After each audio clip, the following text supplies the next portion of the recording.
Hello दोस्तों, आप सभी का एवन लाइफ स्टोरी चैनल में स्वागत है। क्या होता है जब एक लड़के की शादी 5 लड़कियों से कर दी जाती है? 5 लड़कियां सुहागरात के लिए एक साथ आती है, तो लड़के के साथ क्या होता है? कहानी अंत तक जरूर सुने और चैनल को अभी लाइक और सब्सक्राइब कर दीजिए। तो दोस्तों, कहानी कुछ इस तरह से है से हमारे परिवार में एक रिवाज थी कि एक लड़के के 5 बीवियां होनी चाहिए। मेरी शादी भी 5 लड़कियों से करवा दी।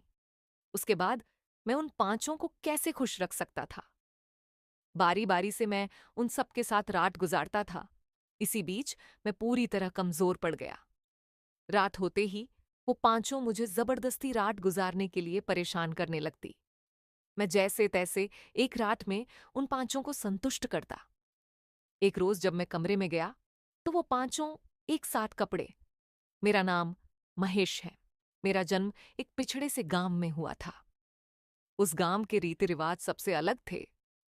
शुरू शुरू में तो मुझे कुछ भी समझ में नहीं आ रहा था। इसलिए हमारे परिवार के उल्टी पुल्टी रीति रिवाजों से बचाने के लिए मेरे पिताजी ने मुझे शहर में भेज दिया।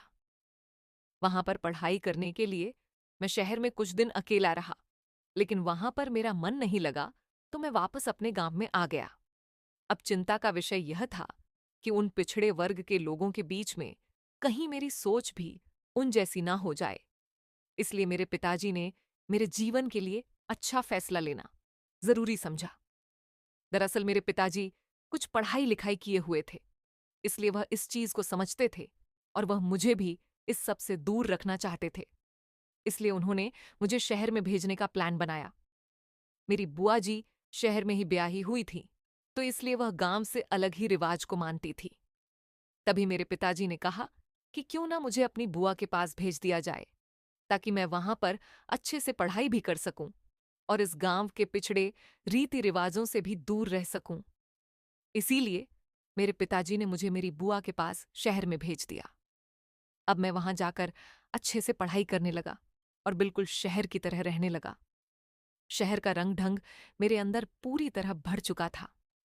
मैं बिल्कुल शहर के रंग में रंग चुका था। मुझे गांव के रीति रिवाजों की बिल्कुल भी समझ नहीं रही थी। मैं कभी कभार गांव में आता था तो मुझे इन सब के रीति रिवाजों में पड़ने का वक्त नहीं मिलता। मुझे कुछ समझ आता उससे पहले मैं वहां से चला आता था। और वैसे भी मेरा गांव के अंदर बिल्कुल भी मन नहीं लगता था, क्योंकि यहाँ के रीति रिवाज मेरे बिल्कुल समझ से परे थे और मैं इन सब के खिलाफ भी था। लेकिन मेरी एक इंसान की कौन सुनने वाला था? और गांव में तो वैसे भी मुखिया की चलती थी, और हमारे गांव के मुखिया बड़े ही क्रूर स्वभाव के थे। वह सिर्फ अपनी ही मनमानी करते थे और सारे गांव के लोग उन्हीं की मनमानी के हिसाब से चलते थे। यहां तक कि मेरा परिवार भी उन्हीं की मनमानी के हिसाब से चलता था और उन्हीं का ही गुणगान करते थे। जैसे वह कह देते थे वैसे ही होता था। मुखिया जिस घर में शादी तय कर देते थे, उसी घर में शादी करनी होती थी। चाहे शादी करने वाला इंसान अच्छा हो या बुरा, इससे कोई फर्क नहीं पड़ता था। बस हुक्म होता था, मुखिया का तो उसे मानना ही पड़ता था। खैर, मेरे शहर भेजने के लिए भी मुखी ने काफी सवाल पैदा किए थे कि इसे शहर में पढ़ाई करने के लिए नहीं भेजा जाए। शायद वह इस बात से डरते थे कि शहर की रौनक में आकर मैं गांव की रीति रिवाजों के खिलाफ ना हो जाऊं। लेकिन मेरे पिताजी ने मुखिया के साथ राय विमर्श करके, उनके साथ सोच विचार करके उनके आगे विनती की और मुझे कैसे भी करके बुआ जी के पास शहर में भेज दिया गया। मेरे शहर में आने के बाद मैंने अपनी जिंदगी तो संभाल ली थी, लेकिन मेरे बाकी के बहन भाई बिल्कुल गांव की ही वेशभूषा में रहते थे। वो शहर के बारे में कुछ भी नहीं जानते थे और गांव के रीति रिवाजों को ही वह मानते थे। जिस प्रकार गांव में होता आ रहा था, उसी सबको वह करते थे, लेकिन मैं उनसे अलग था। एक रोज मैं अपने कमरे में बैठकर पढ़ाई कर रहा था, तो मेरी बुआ जी मेरे पास आकर बोली कि तुम्हारे ताऊ जी के लड़के की शादी तय कर दी गई है, इसलिए हम लोगों को शादी अटेंड करने के लिए गांव जाना पड़ेगा। मैं नहीं चाहता था गांव जाना, लेकिन फिर सोचा घर में शादी का माहौल है तो मुझे जाना ही था, और ऊपर से पिताजी का भी आदेश था कि मैं शादी अटेंड करने के लिए आऊं। इसलिए मैंने पहले तो बुआ जी से कहा कि मैं नहीं जाऊंगा, लेकिन जब बुआ जी ने मुझे बताया कि हमें शादी तो अटेंड करनी ही होगी, वैसे भी तुम्हारे बड़े भैया की शादी है, इसलिए तुम्हारा तो जाना बनता ही है। खैर, मैं इन सब बातों को छोड़कर जाने के लिए तैयार हो गया और मन में सोचने लगा कि कुछ दिनों की ही तो बात है, शादी अटेंड करके वापस आ जाऊंगा। इतने दिनों में कौन सा पहाड़ टूट पड़ेगा, और वैसे भी शादी के माहौल में गांव का घटियापन दिखाई नहीं देगा, क्योंकि सब अपने अपने काम में व्यस्त होंगे और एंजॉय करने में मुझे ज्यादा दिक्कत भी नहीं लगेगी। खैर, हम लोग गांव के लिए रवाना हो गए। वहां पर अच्छे से शादी अटेंड करने लगे। मेरे पैरों तले से जमीन तब खिसकी जब मुझे पता चला कि मेरे बड़े भैया की शादी 5 लड़कियों से एक साथ हो रही है। मुझे तो समझ में नहीं आ रहा था। मैं तो अपने बचपन से शहर में ही था, और शहर में तो सिर्फ एक ही लड़की के साथ एक लड़के की शादी हो पाती है। भला एक दूल्हे की 5 दुल्हन कैसे हो सकती है? मैंने इस बारे में सबसे बात की तो सब लोग कहने लगे कि यह तो मुखिया का आदेश है, और ऊपर से हमारे गांव की यही रिवाज है कि एक लड़की के 5 दूल्हे आते हैं और एक दूल्हे के 5 दुल्हन आती है। आज तक इसके खिलाफ किसी ने कोई आवाज नहीं उठाई, और आज तक सभी इसे को मानते आ रहे हैं, तो किसी को क्या दिक्कत हो सकती है। मैंने इस बारे में काफी इधर उधर पता किया तो मुझे पता चला कि सब लोग इसी रीति रिवाज को अच्छे से मानते हैं। जितना मैं अचंभित हो रहा था, उतना तो शायद कोई भी नहीं होगा। कोई भी इस बात से अचंभित नहीं था। सब लोग तो खुशियां मना रहे थे, और हमारे घर में भी मेरी बड़ी बहन जो थी, वो भी इस बात से खुश थी कि उनके भैया के 5 पत्नी आएंगी। लेकिन मुझे यह सब बातें खटक रही थीं। मेरे तो समझ में नहीं आ रहा था कि आखिर ये सब हो क्या रहा है। भला एक लड़के के 5 दुल्हन कैसे हो सकती है, और वह पांचों को कैसे खुश रख सकता है? दरअसल हमारे परिवार के लोग अमीर थे, क्योंकि खानदानी जमीन जायदाद थी, और मेरे पिताजी और उनके बड़े भाई की बड़ी बड़ी दुकानें भी थीं। तो इस तरह से कोई खाने पीने में तो कोई दिक्कत नहीं आ सकती। लेकिन अब मैं भली भांति इतना बड़ा तो हो चुका था कि यह सब समझता था कि एक लड़का 5 पत्नियों के साथ खुश कैसे रह सकता है। भला किस चीज की जरूरत नहीं होती, सिर्फ 2 वक्त का खाना ही तो नहीं होता। लेकिन खैर, मेरी कौन सुनने वाला था। मैं सिर्फ अपने आप के अंदर ही यह सब बातें घुटन की तरह लिए बैठा रहा। अब शादी का दिन आ गया। मेरे बड़े भैया के उनकी 5 दुल्हनों के साथ फेरे करवाए गए और उन दुल्हनों को रवाना किया गया। फिर मेरे बड़े भैया के लिए 5 कमरे तैयार किए गए। उनमें अलग अलग दुल्हन को बैठा दिया गया, और मेरे बड़े भैया बारी बारी से सब दुल्हन के कमरों में जाने लगे। बारी बारी से सब दुल्हनों के साथ सुहागरात मनाने के बाद मेरे भैया सो गए, और सुबह उनके चेहरे पर बिल्कुल भी शिकन नहीं थी। उन्हें देखकर बिल्कुल भी नहीं लग रहा था कि पूरी रात उन्होंने 5 दुल्हनों के साथ रात बिताई है। वह तो खुश लग रहे थे। मुझे तो समझ में नहीं आ रहा था कि आखिर भैया इतने खुश नजर आ क्यों रहे हैं। भला एक आम इंसान ऐसे कैसे कर सकता है? खैर, अब भैया भी गांव के ही रीति रिवाजों में पले बढ़े थे, तो वह तो इन सबको अच्छी तरह से जानते थे और इस ढंग में ही ढले हुए थे। उन्हें किसी भी चीज का कोई भी बुरा नहीं लग रहा था, बल्कि वह तो खुश हो रहे थे। लेकिन इन सब के बीच मुझे यह खबर नहीं थी कि आने वाले समय में मेरे साथ भी ऐसा होने वाला है। मैं तो इन सब को सोचकर बिल्कुल रोंगटे खड़े कर लेता था। भला ऐसा मेरे साथ हो गया तो मैं क्या करूंगा? लेकिन मुझे इस चीज की एक संतुष्टि थी कि शायद मेरी शादी इस गांव की रीति रिवाज के अनुसार नहीं होगी, क्योंकि मैं बचपन से ही शहर में पला बढ़ा हूं, और शायद पिताजी ने मुझे इन सब चीजों से बचाने के लिए ही शहर भेजा होगा। तो मेरी शादी इन सब रीति रिवाजों से कैसे करेंगे? और मैंने तो अपनी बुआ से साफ बोल रखा था कि मेरी शादी तो शहर में भी होगी, और वह भी सिर्फ एक लड़की के साथ। मुझे इन सब रीति रिवाजों को नहीं मानना, ना ही इन सब में ढलना है, क्योंकि मैं इन सब फालतू के ढंग से परे था। खैर, मैं अपनी शांति लिए कमरे में चला गया और सोचने लगा कि मैं तो इन सब से बच ही जाऊंगा। लेकिन मुझे कहाँ खबर थी कि मैं कोई भी बचने वाला नहीं हूं। आने वाले समय में मेरे साथ भी यही होने वाला है। खैर, ये सब शादी निपटाकर मैं अपनी बुआ के साथ शहर चला आया और अपनी पढ़ाई में ध्यान लगाने लगा। ऐसे ही 1 साल बीत गया।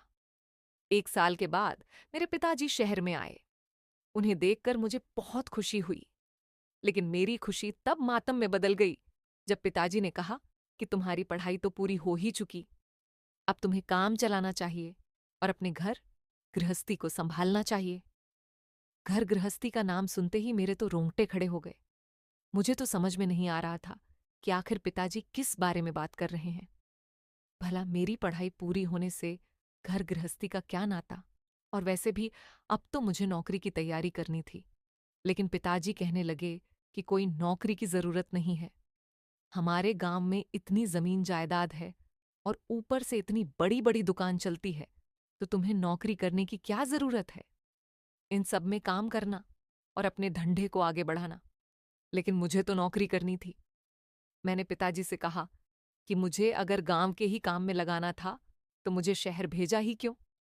तो पिताजी कहने लगे कि हमारे गांव में किसी ने अच्छे से पढ़ाई नहीं की है और मैं नहीं चाहता था कि तू पढ़ा लिखा ना हो, और पढ़ा लिखा इंसान अपने धंधे को ज्यादा आगे बढ़ाएगा।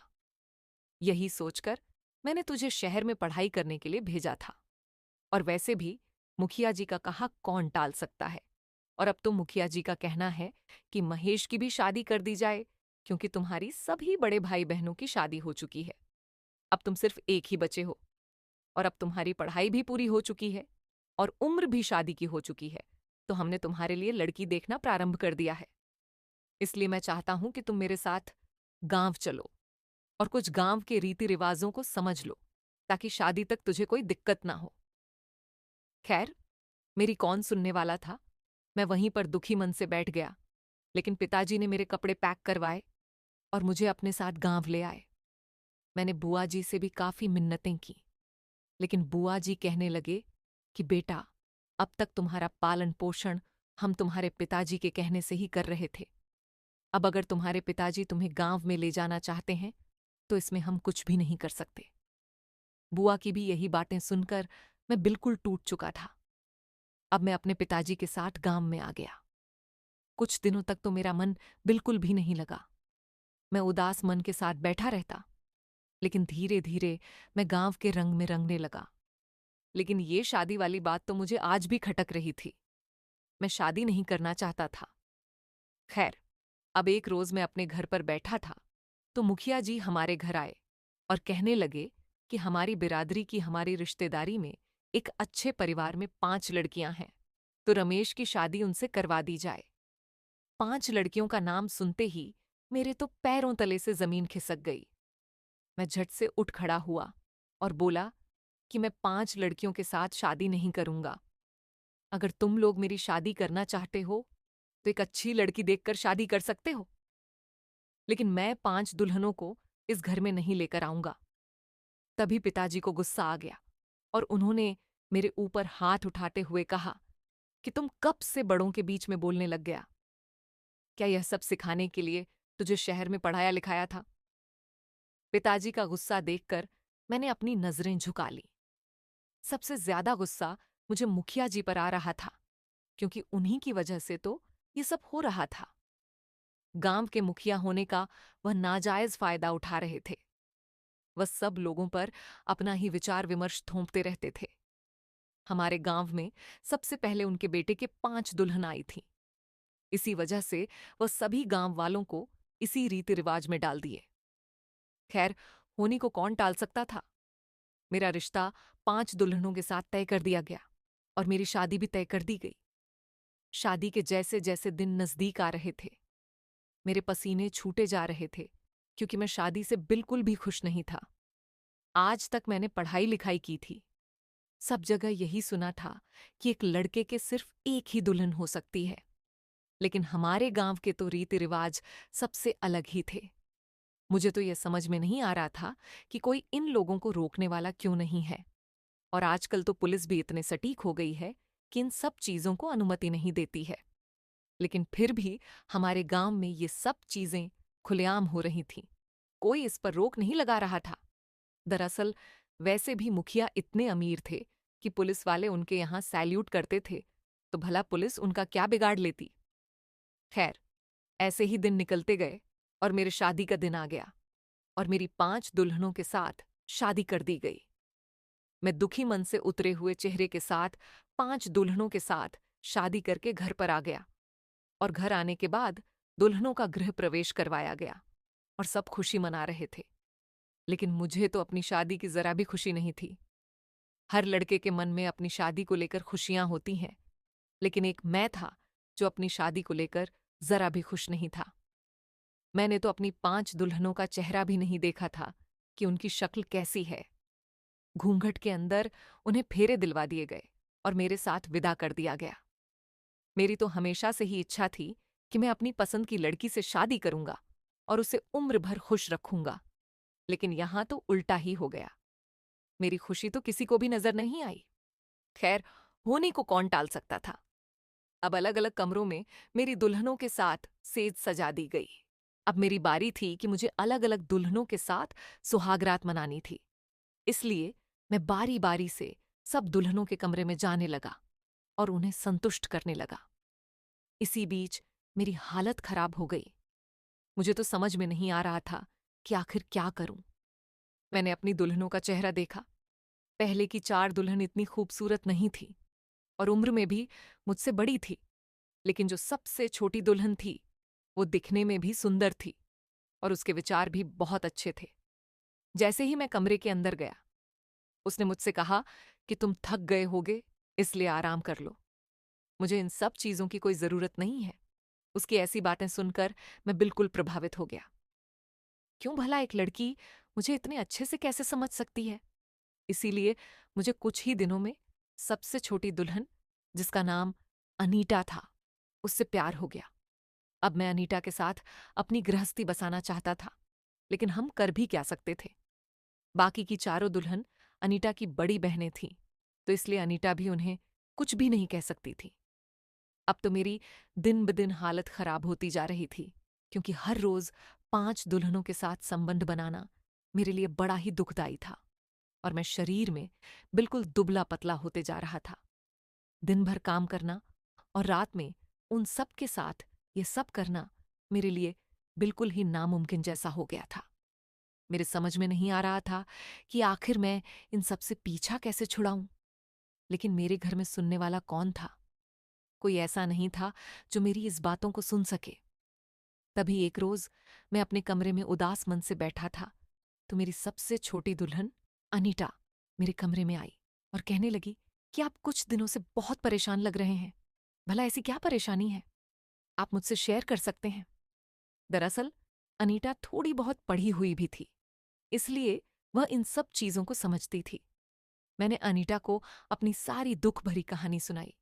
तभी अनीटा कहने लगी कि इन सब का सिर्फ एक ही इलाज है कि हम दोनों यहां से भाग चलते हैं, क्योंकि हमारी कोई खुशी देखना ही नहीं चाहता। मैं भी आपको मेरी बहनों के साथ नहीं बांट सकती। फिर हम लोगों ने भागने का प्लान बनाया। हम दोनों का प्लान मेरी बड़ी दुल्हनों ने सुन लिया और वह लोग इससे बिल्कुल भी खुश नहीं थी। वह नहीं चाहती थी कि मैं अनीटा को लेकर भाग जाऊं, क्योंकि फिर उनका क्या बनेगा। इसलिए उन्होंने ये बात सब घरवालों को बता दी और पिताजी मुझसे नाराज हो गए और कहने लगे कि तुम सब रीति रिवाजों को भंग करने पर क्यों तुला हुआ है। इसी वजह से वो मुझे सजा के तौर पर कहने लगे कि तुम्हें और अनीटा को अकेले नहीं छोड़ा जाएगा, इसलिए तुम 5 पत्नियों के साथ ही सोवोगे और उनसे साथ ही सब होगा। दिन में तुम मेरी नजर के सामने रहोगे। ये सजा सुनकर तो मैं बिल्कुल ही दुखी हो गया, क्योंकि मैं अनीटा के साथ अकेले टाइम स्पेंड करना चाहता था और उसी के साथ रहना चाहता था। लेकिन इस सजा के बाद तो मुझे टाइम ही नहीं मिलेगा कि मैं अनीटा से अकेले में बात भी कर सकूं, क्योंकि दिन भर तो दुकान में जाना होता था और काम करना होता। रात में हम दोनों आपस में बात कर पाए, ऐसा मौका नहीं मिलेगा। लेकिन अब यह सजा इतनी भयंकर थी कि अनीटा से मेरा बिल्कुल भी बात करना बंद हो गया। अब तो अगर कोई बात होगी तो चारों दुल्हन के सामने ही होगी। खैर, शाम का खाना खाने के बाद जैसे ही मैं कमरे में गया तो मैंने देखा कि 5 दुल्हन एक एक साथ बैठी हुई है। सबसे बड़ी दुल्हन कहने लगी कि मैं हम लोगों को आज एक साथ तुम्हें खुश करना पड़ेगा। बेचारी अनीता तो क्या करती उसे, तो मजबूरन वो अपने साथ ये सब करवा रही थी। वह तो नहीं चाहती थी यह सब, लेकिन अपनी बहनों के दबाव में आकर उसे यह सब करना पड़ा। अब मैं बिल्कुल परेशान हो गया। आखिर मुझे समझ में नहीं आ रहा था कि मेरे साथ हो क्या रहा है, मैं कैसे कर पाऊंगा। फिर उस रात मैंने जैसे तैसे उन सबको खुश कर दिया और दूसरे दिन में परेशान होकर बाहर बैठा था। तभी मुझे पीछे से आवाज आई, मानो कोई मुझे सांत्वना दे रहा हो। तभी मैंने पीछे मुड़कर देखा तो अनीता खड़ी थी। अनीता कहने लगी कि बिना देरी किए हम लोग यहां से भाग चलते हैं। फिर मैंने आप देखा ना, ताव अनीता को लेकर वहां से भाग निकला और शहर में जाकर कुछ दिनों तक छुप कर रहने के बाद हमने अपनी गृहस्थी शुरू कर दी। गांव में पूरे अफरा तफरी मच गई। हम लोगों को ढूंढने के लिए लोग पीछे लग गए, लेकिन हम लोगों ने कानून का सहारा लिया और अपने गृहस्थी में सुखपूर्वक रहने लगे। अब कोई भी हमारा कुछ भी नहीं बिगाड़ सकता था। तभी एक रोज में और अनीता बैठे बातें कर रहे थे कि ना जाने उस नर्क भरी जिंदगी में हमारा क्या होता।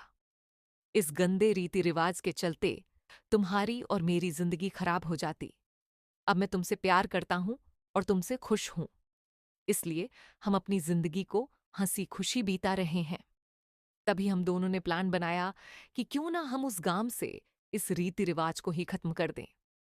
इसी बीच हम लोगों ने शहर के कुछ लोगों की सहायता ली और गांव के लिए निकल पड़े और काफी मेहनत के बाद हमने उस रिवाज को खत्म करवा दिया और मुखिया को सजा दिला दी। अब वहां सभी हंसी खुशी अपनी मर्जी से सब करते थे और शादी भी एक लड़के लड़की से ही होती थी। अब हम लोगों को हमारे घर वालों ने भी माफ कर दिया और हमारे काम की सराहना की। हमारी एक कोशिश ने सब बदल दिया। अगर हम भी पहल न करते तो आज भी वहां मुखिया के हिसाब से घुटन भरी जिंदगी जी रहे होते। अब मेरी बाकी की 4 दुल्हनों की शादी भी अच्छे लड़के देखकर करवा दी। धन्यवाद।